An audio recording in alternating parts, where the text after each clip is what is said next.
Role model اور نمونۂ عمل کے بغیر انسان کی زندگی نہیں ہوتی ہے. وہ کسی نہ کسی کو اپنی زندگی کا رول ماڈل ضرور بناتا ہے. اب اس کو اگر حقیقی جو رول ماڈلس ہیں، حقیقی جو نمونے ہیں، میں قرآنی لفظ بات میں زیادہ کہہ رہا ہوں، یہ 2-3 مرتبہ اس لیے استعمال کیا تاکہ آپ نزدیک ہو جائے آپ کا ذہن.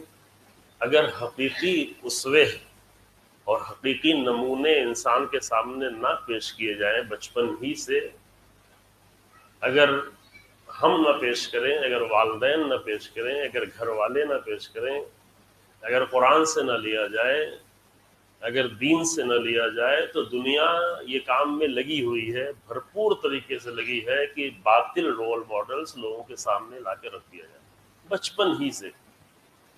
بالکل کم سن بچوں کے کارٹون کے ذریعے سے، جب اس کے اندر سمجھنے کی صلاحیت نہیں ہے، جب حتیٰ وہ ڈرامے نہیں دیکھ سکتا، فلمیں نہیں دیکھ سکتا، تو کارٹونز کے ذریعے سے رول ماڈل ان کے سامنے بنا کر پیش کیے جاتے ہیں. کس لیے پیش کیے جاتے ہیں؟ تاکہ ان کی پسند کی زندگی لوگ جئیں. اس پر اربوں اربوں روپے، اربوں اربوں ڈالرز خرچ کیے جاتے ہیں تاکہ لوگوں کی پسند کی زندگی ہم جینا شروع کر دیں، اور لوگ جینا بھی شروع ہو جاتے ہیں.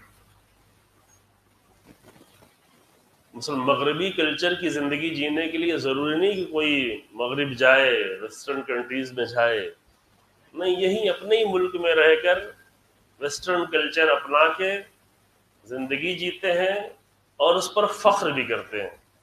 یہ زیادہ افسوسناک ہوتا ہے نا.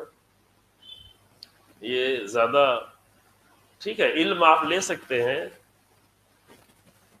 حکمت لے سکتے ہیں، اگرچہ حکمت نہیں ملے گی آپ کو، علم کی کچھ ڈیٹاز مل جائیں گے، کچھ سائنس کی چیزیں مل جائیں گی، وہ کہیں سے بھی لے. علم لینے سے کہیں منع نہیں کیا گیا ہے. علم آپ کسی سے بھی لے سکتے ہیں، حتیٰ چین جا کے لینا پڑے تو وہاں سے بھی لے سکتے ہیں، لیکن رول ماڈل چین سے نہیں لے سکتے. حدیث آپ کے نہیں، اطلب العلم ولو بالصین. اس زمانے میں رسول اللہ نے فرمایا. آج کے اطلب العلم چاہے آپ آسٹریلیا میں جا کے لیں، چاہے کینیڈا میں جا کے لیں، چاہے امریکہ جا کے لیں، اس میں کوئی مشکل نہیں ہے، لیکن علم لیں، اسوہ نہیں لیں، آئیڈیالوجی نہیں لیں، طریقۂ زندگی نہیں لیں. یہ اپنے بچوں کو ہم سمجھائیں، اپنے جوانوں کو سمجھائیں. اور یہ بات علامہ اقبال نے بہت پہلے سمجھ لی تھی.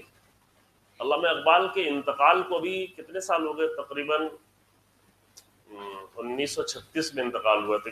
پوری صدی ہونے والی ہے نا، تقریباً 86 سال ہے، 86 سال، 84 سال، اتنے پہلے انتقال ہو چکا ہے. 82 سال پہلے انتقال ہو چکا ہے.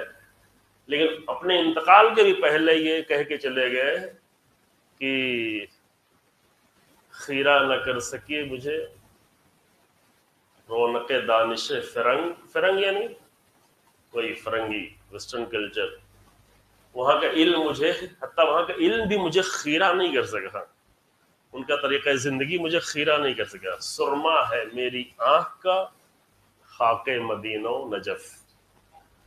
سرما یعنی کس معنی میں؟ یہ نہیں کہ وہاں کی خاک اٹھا کے سرما لگانے کے لیے، یعنی یہ کہ ہماری زندگی میں جو چیز ہمارے دل کو آ کر جذب کرتی ہے، جو ہمارا عشق بنتی ہے، وہ وہی رول ماڈل ہے جو مدینے سے ملا، جو نجف میں موجود ہے، جو رسول اللہ کا اسوہ حسنہ ہے، جو امیر المومنین کا اسوہ حسنہ ہے، جو اہل بیت کا اسوہ حسنہ ہے، جو امام حسین علیہ السلام کا اسوہ حسنہ ہے. امام حسین علیہ السلام نے خود ہی لکھ کے فرمایا، خطبے میں فرمایا کہ لکم فی اسوہ. بہت چھوٹا سا جملہ ہے، لیکن متوجہ کیا کہ دیکھو میں تمہارے لیے اسوہ ہوں. اہل کوفہ میں تمہارے لیے اسوہ ہوں، اہل بصرہ میں تمہارے لیے اسوہ ہوں.